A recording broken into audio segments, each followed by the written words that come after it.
오리시 양수저수지에서 발견된 시신 뉴스가 아침 공기를 찢고 지나갔는데요. 라디오 아나운서가 말끝을 조심스레 흐리자 사람들은 각자 자기 방식으로 소음을 더했었습니다. 어떤 사람은 게임 보이스 채팅으로 웃음을 키웠고, 어떤 사람은 출근길에 볼륨을 올렸고, 어떤 사람은 카페 에스프레소의 첫 샷을 조금 더 길게 뽑았는데요. 지은호는 그 첫 샷을 기다리면서도 속으로는 같은 질문만 반복했었답니다. 선배, 어디 있어요? 제발 오늘은 그렇게 마음을 달래려는데 휴대전화 화면에 또 다른 알림이 떠 있었고 그 알림은 이상할 만큼 현실적이었어요. 포트폴리오 보고 연락드립니다. 이사 아파트 인테리어 2주 후 가능하실까요? 삶은 이렇게 잔인하게도 동시에 친절하게도 흘러가더라고요. 그날 저녁 셋이 모여 게임을 하던 친구들은 한껏 떠들었는데요. 차스커드 1등 축하. 아까 레드존에서 진짜 조마조마했잖아. 웃음과 환호에 섞여 꼭 필요한 이름 하나가 조심스레 테이블 위에 올랐었답니다. 근데 지역 선배 소식 아직 없어요? 잠깐의 침묵이 생겼고 그 침묵을 누군가는 농담으로 덮었고 누군가는 맥주로 넘겼고 누군가는 라면 면발로 끊었습니다. 그래도 말은 맴돌았어요. 그 자존심 강하고 그렇게 꼭 갔던 사람이 어떻게 돌아와요? 말은 쉽게 던져졌지만 그 말 뒤에 남는 공기가 묵직했었습니다. 밤이 더 내려앉을 때 이상철은 소파 팔걸이에 손을 올리고 조용히 말했는데요. 늦게 철들면 오래 버텨야 한다더라. 김다정은 그 말에 바로 밥솥을 열었습니다. 밥부터 먹이고 그 다음에 속을 꾸짖어요. 밥 먹을 힘이 있어야 책임도 져요. 조옥래는 그릇을 챙기며 손주들의 이름을 하나씩 불렀고 김장수는 말은 짧게, 갚을 건 길게라고 퉁명스레 덧붙였는데요. 어른들의 말은 늘 간단한데 그 대신 오래 가더라고요. 그렇게 집안의 공기가 조금 덜 흔들렸습니다. 다음 날 고성이가 보낸 메시지가 도착했습니다. 오늘 오후 컨셉 브리핑 가능할까요? 지은호는 4가지 컨셉 보드와 견적 전제, 협력사 명단을 정리해 들고 나갔는데요. 고성이는 서류를 받으면서도 도면보다 먼저 사람을 보더라고요. 지 실장님, 건강해 보여서 다행이네요. 체력 떨어지면 프로젝트 하나만으로도 숨 막혀요. 그러고는 길거리 분식을 가리켰습니다. 저거 같이 먹어줄래요? 옛날엔 돈이 없어서 못 먹었거든요. 지은호는 그 말에서 거절할 수가 없었어요. 그냥 사람의 과거를 살짝 들추고도 부끄러워하지 않는 용기를 보았답니다. 두 사람은 길에서 어색하게 웃으며 떡볶이를 나눠 먹었고 고성이는 종이컵을 들다가 한마디를 덧붙였어요. 나는요, 시끄러운 걸 좋아하지 않아요. 그런데 시끄러움이 실력을 덮어버리기도 하고 반대로 실력을 떠오르게 만들기도 하더라고요. 지 실장님은 어느 쪽으로 만들 건지 본인이 정했으면 좋겠어요. 지은호는 고개를 끄덕였고요. 저는 느려도 확실한 쪽이요. 과정이 보여야 결과가 서요. 그 대답을 하면서 손끝 떨림이 멈췄습니다. 누군가의 기대를 정확히 알면 사람은 이상하게 덜 흔들리거든요. 그 시간 이지화는 박영란을 태우고 이동 중이었는데요. 창밖 사람들의 걸음이 빠를수록 마음 한구석엔 형 이지혁 생각이 느리게 돌아갔습니다. 형님, 잠수 길다. 이지화는 속으로만 중얼거렸어요. 운전석 손등에 핏줄이 굳어 있었고 박영란은 그것을 봤지만 모른 척했답니다. 박영란은 어린 때부터 고성이의 손길 안에서 자란 사람이었고요. 그래서 상대의 침묵에서 더 많은 걸 읽을 수 있었어요. 지원 씨, 괜찮아요. 딱 그 한마디만 했는데 그 말은 위로라기보다 여기까지라는 경계 표시처럼 들렸습니다. 이지화는 대답 대신 깜빡이를 켰고 조용히 루트를 바꿔서 돌아갔습니다. 경계는 때로 잘 지키는 사랑의 첫 단계였거든요. 저녁 8시, 지은호는 직원들에게 말했어요. 오늘은 8시에 퇴근. 8시부터 10시는 제가 마감할게요. 2시간 정도는 혼자 뛰어도 되거든요. 모두의 입꼬리가 올라갔고 작은 박수가 났습니다. 9시 50분 간판을 뒤집으려던 그때 문 앞에서 낯익은 목소리가 들렸어요. 아직 10분 전이네. 지은호는 심장이 내려앉는 소리를 들었습니다. 귀신 아니죠. 귀신 아니야. 그 목소리가 늘보다 낮았는데요. 낮아서 더 들리고 싶어졌습니다. 여긴 아직 여전하네. 여긴 어떤 일이에요, 이지혁 선배. 한동안 답이 없었고 그 침묵이 오히려 문장처럼 굴렀어요. 그러다 이지혁이 아주 천천히 꺼냈습니다. 너한테 할 말이. 그 말이 첫 번째 클라이맥스의 문을 열었는데요. 이지혁은 한 문장씩 아주 천천히 마치 죄를 세는 사람처럼 자기 말들을 꺼내놓았습니다. 나는 너를 좋아해. 그 말이 무서웠고 내가 감당 못할 사랑이면 어쩌나 겁났어. 그래서 비혼주의라는 방패 뒤로 숨었고 조건 결혼이라는 지름길을 선택하려 했고 결국 스스로를 더 작게 만들었어. 그런데 알겠더라. 사랑이 없으면 난 아무것도 못 버티겠더라고. 지은호는 눈을 감았다가 떴습니다. 왜 이제 와서요? 저는 그 말 한마디가 듣고 싶어서 매일 무너졌는데요. 그 한마디 뒤에는 오래 누르고 있던 분노, 서운함, 그리고 아직 꺼지지 않은 희망까지 섞여 있었어요. 이지혁은 손을 뻗었다가 멈췄고요. 늦었어도 이제라도 말하고 싶었어. 너를 지키고 싶다고. 내가 내 곁에 있든 없든 도망치지 않는 사람이 되고 싶다고. 그 시작이 내 이름이었으면 좋겠어. 지은호는 숨을 길게 들이쉬었어요. 이번엔 저를 불쌍해서가 아니라 존중해서 지켜주세요. 제 일도 제 가족도 제 이름도요. 이지혁은 고개를 깊게 끄덕였습니다. 약속할게. 사랑, 존중, 책임. 이 세 단어를 내일도 모레도 그 다음에도 똑같이 말할게. 문 밖에서는 누군가가 조용히 서 있었는데요. 박성재였습니다. 박성재는 문틈 사이로 두 사람의 어조를 듣고도 들어가지 않았어요. 좋다, 지혁. 내가 도망치지 않겠다 했지. 그럼 나도 도망치지 않겠다. 내가 지키려는 사랑도 내 방식대로 버티겠다. 질투로 시작한 마음이었는데 그 밤만큼은 결심으로 바뀌었답니다. 사람들이 흔히 오해하는 게 있죠.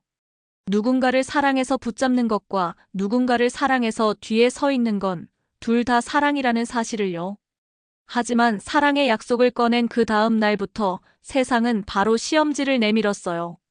재단 내부 게시판에 익명글이 올라왔거든요. 선정 공정성 의혹이라는 제목, 모호한 문장들, 캡처와 소문이 섞인 자료들. 직접 이름은 적지 않았는데 누구나 지은호를 떠올리게 만드는 방식이었어요. 고성희는 짧게만 말했답니다. 시끄러운 게 실력을 덮기도 하고 반대로 실력을 떠오르게 하기도 해요. 지 실장님은 어느 쪽일지 본인이 정해요.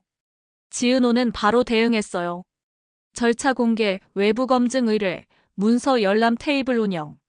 말로만 공정하지 않겠다고 실제 절차로 보여주자고요. 문서 처리 쌓였고 설명이 시작됐고 늘어진 실타래 끝에서 조금씩 오해가 풀렸습니다. 느렸지만 분명하게요. 거기에 덧붙여 지강호의 빈문건이 카페 문턱까지 밀려왔어요. 낯선 남자들이 문가에서 서성이며 말했죠. 대표님, 통화 좀 하시죠. 종이에 찍힌 서명은 지강호의 것이었고 끝부분에는 지은호의 이름이 은근하게 언급돼 있었어요. 잠깐만요. 제 이름이 왜 거기에 들어가 있죠? 지은호가 묻자 남자들이 어깨를 으쓱했죠. 가족이면 다 아는 사이잖습니까? 그 말의 뉘앙스가 기분 나쁘게 엮는 톤이라 이지환이 먼저 나섰어요. 여기서 더 소란 피우시면 영업방해로 신고합니다. 필요한 절차는 법원에서 하시죠. 박성재가 이어서 말했어요. 촬영 녹취 금지입니다. 지금부터는 변호사 통해서만 이야기하시죠. 말투는 낮았는데 문장은 단단했고 그 단단함이 공간의 온도를 바꿨답니다. 그때 숨을 헐떡이며 들어온 지강호가 울컥해서 누나, 미안해라고 말했는데요. 정순이가 그 손을 쥐고 조용히 고개를 숙였어요. 오늘은 제발 오늘만큼은 조용히 가게 해주세요. 그 부탁이 사람들의 목소리를 잠깐 묶어줬습니다. 밤이 다시 깊어질 때 이상철과 김다정은 소파 앞에서 짧게 회의를 했어요. 하늘건설에서 온 공문, 내가 먼저 보지. 이상철이 말했죠. 김다정은 바로 서랍에서 서류를 꺼내 건네면서 여보, 이번엔 우리가 먼저 버티자고요. 체면보다 사람이에요. 지혁이가 사람으로 서게 하자고요. 라고 했습니다.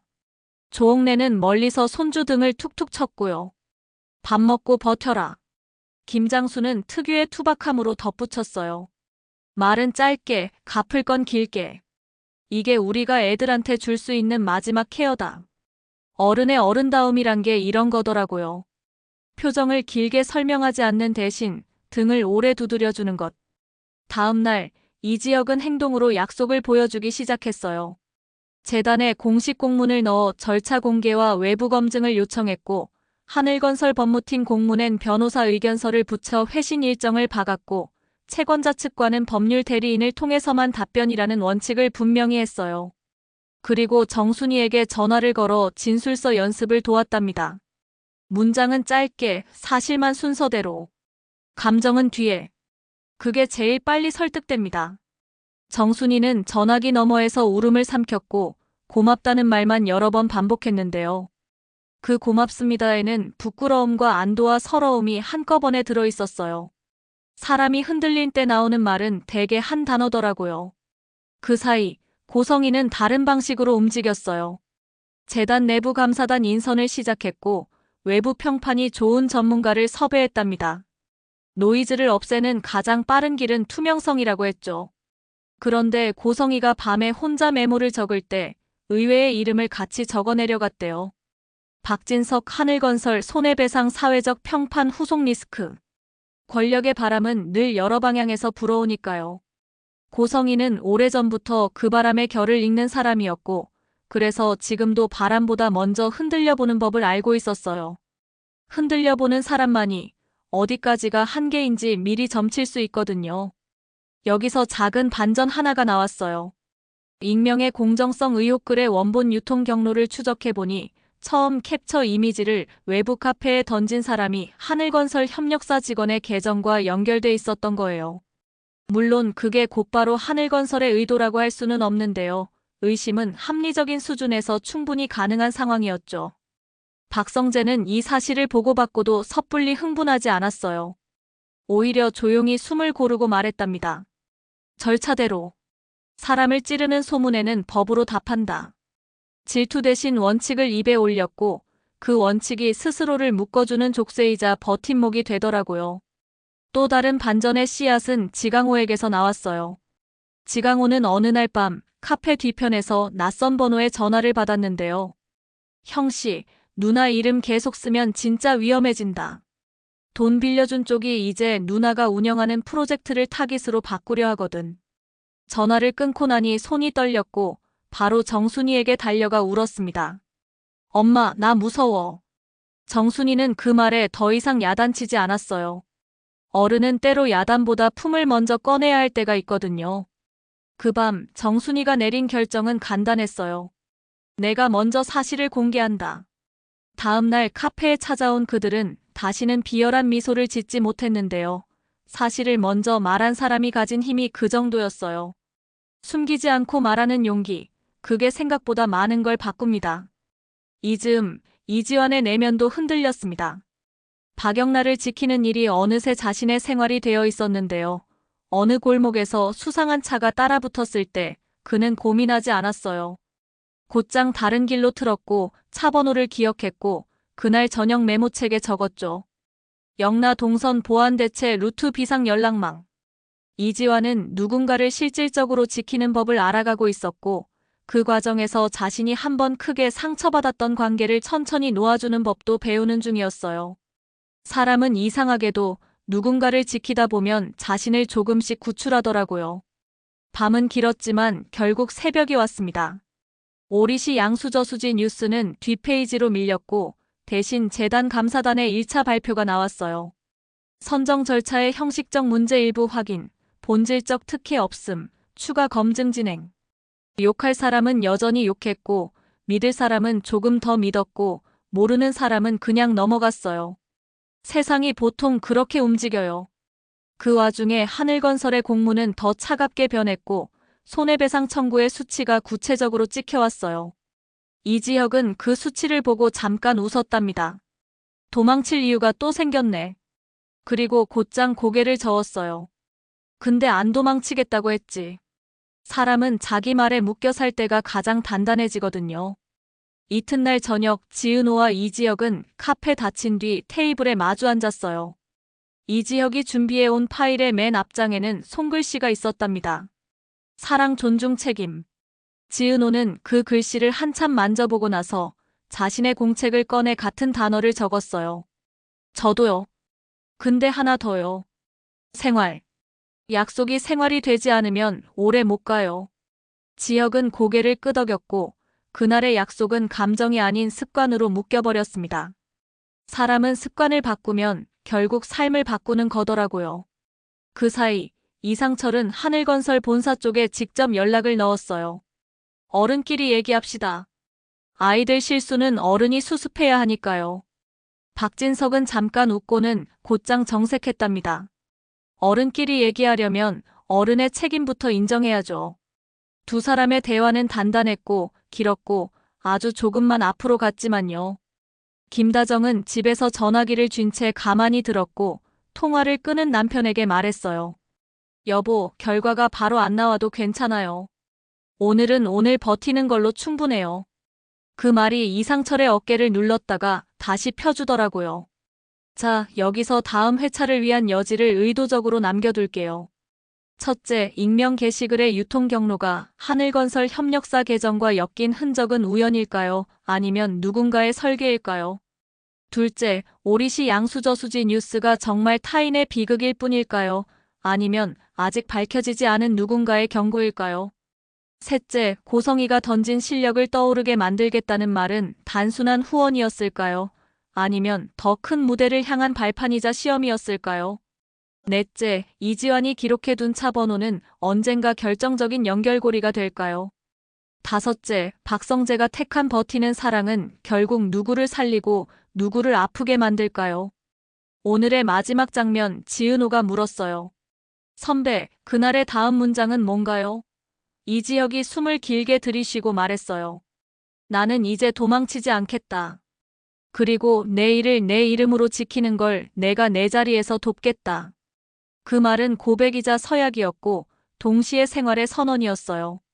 사람의 이야기가 사랑만으로 굴러가지 않는다는 걸 둘 다 알고 있었으니까요. 사랑은 문장이 아니라 매일 반복하는 문장들이어야 오래 견디거든요. 이제 이 약속이 시험대 위에 오를 겁니다.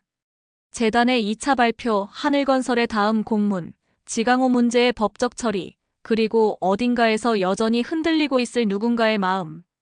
우리가 할 일은 단순합니다. 내일도 모레도 그 다음에도 같은 문장을 반복하는 것. 사랑으로, 존중으로, 책임으로. 그 문장이 생활이 되는 순간 폭풍의 길이 바뀔 수 있다는 걸 믿어보자는 거예요. 그리고 아주 마지막으로 지은호의 속마음이 살짝 흘렀어요. 선배, 그 문장을 진짜로 매일 들려주세요. 내가 어제보다 덜 흔들리는 날이 올 때까지요. 이지혁은 들은 척하지 않았지만 이미 알고 있었어요. 내일 아침 제일 먼저 보낸 메시지의 첫 줄을요. 오늘도 도망치지 않겠다. 그렇게 7화 이후에 밤이 길어지는 동안 각각의 사람이 제자리를 조금 더 깊게 파고 있었는데요. 누구는 그 문을 사랑으로 열려 하고, 누구는 책임으로 밀고, 누구는 존중으로 지켜 세우려 하고요. 그 복잡한 손길이 결국 하나의 방향을 만들겠죠. 그 방향의 이름은 아직 미정입니다. 그래서 더 궁금합니다. 영상 재미있으셨다면 구독과 좋아요 부탁드립니다. 감사합니다.